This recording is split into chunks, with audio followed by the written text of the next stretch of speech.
হাতছাড়া হয়ে যাওয়া অঞ্চল ফিরে পেতে মরিয়া শাসক দল তৃণমূল। কোচবিহার উত্তর বিধানসভা কেন্দ্রের অন্যতম শক্তিশালী অঞ্চল হিসেবে পরিচিত ছিল ঢংডিংগুড়ি অঞ্চল, কিন্তু বিগত পঞ্চায়েত নির্বাচনে সেই অঞ্চলটি হাতছাড়া হয়ে যায় তৃণমূল কংগ্রেসের। ক্ষমতায় আসে বিজেপি, কিন্তু লোকসভা নির্বাচনের ফল প্রকাশের পর বিজেপির 3 জন পঞ্চায়েত সদস্য এদিন তৃণমূল কংগ্রেসের পতাকা হাতে তুলে নেন। জেলা তৃণমূল কার্যালয়ে গিয়ে তারা দলবদল করেন বলে জানা গিয়েছে। এর ফলে মাত্র আর একজন পঞ্চায়েত সদস্যকে তৃণমূলে যোগদান করালেই ওই অঞ্চল তৃণমূলের হয়ে যাবে বলে দাবি তৃণমূল শিবিরের। বুধবারের এই যোগদানে যথেষ্ট গুরুত্বপূর্ণ বলে দাবি করেছেন জেলা তৃণমূল কংগ্রেসের সভাপতি অভিজিৎ দেব ভৌমিক। যোগদান প্রসঙ্গে তিনি আরও খবর হরিবাসরকে কি বললেন শুনুন। এটা কুচবিহার 2 নং ব্লক উত্তর বিধানসভা কেন্দ্র। এই অঞ্চলটি গত পঞ্চায়েত নির্বাচনে বিজেপি জিতেছে। এখানে মোট আসন ছিল 23টি, তার মধ্যে আমরা পেয়েছিলাম 9, বিজেপি পেয়েছিল 14টি।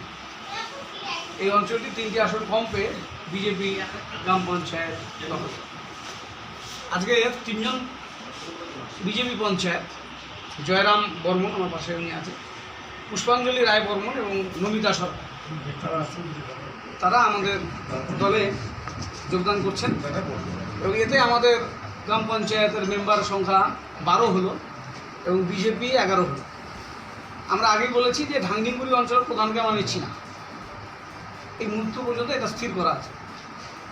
তাই নতুন প্রধান গঠন করা হবে এবং কাজের ক্ষেত্রে এই প্রধানের যে কদিন উনি আছেন আর কি, তাকে নিয়ন্ত্রণ করা হবে।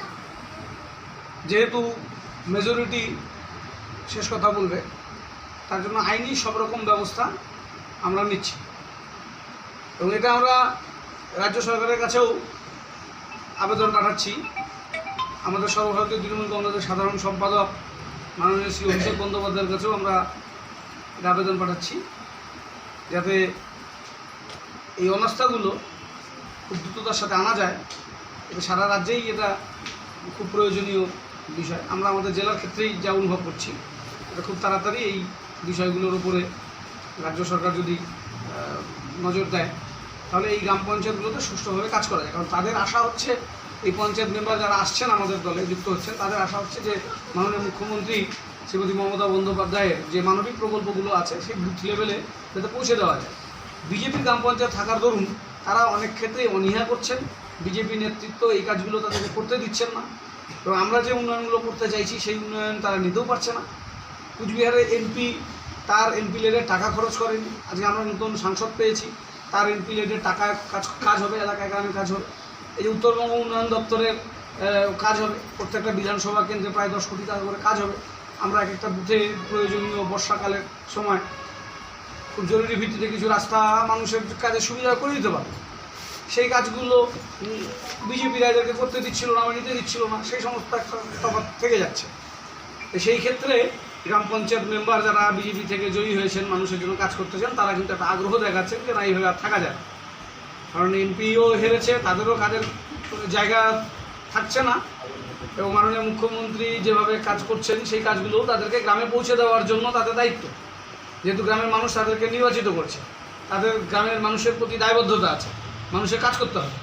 সেই দিকে চিন্তাভাবনা করে প্রত্যেকেই যোগদানে আগ্রহ দেখাচ্ছেন।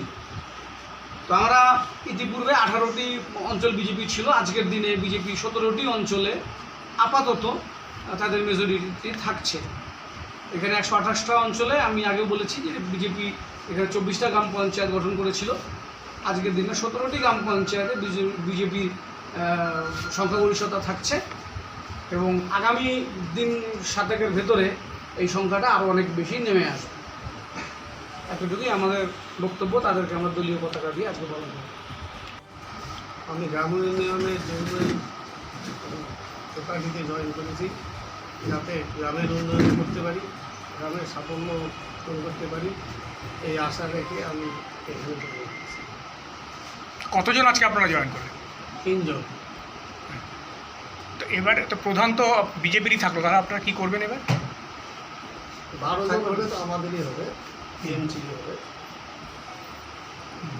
কী নাম আপনার? জয়রাম বর্মন। জয়রাম বর্মন। জয়রাম বর্মন।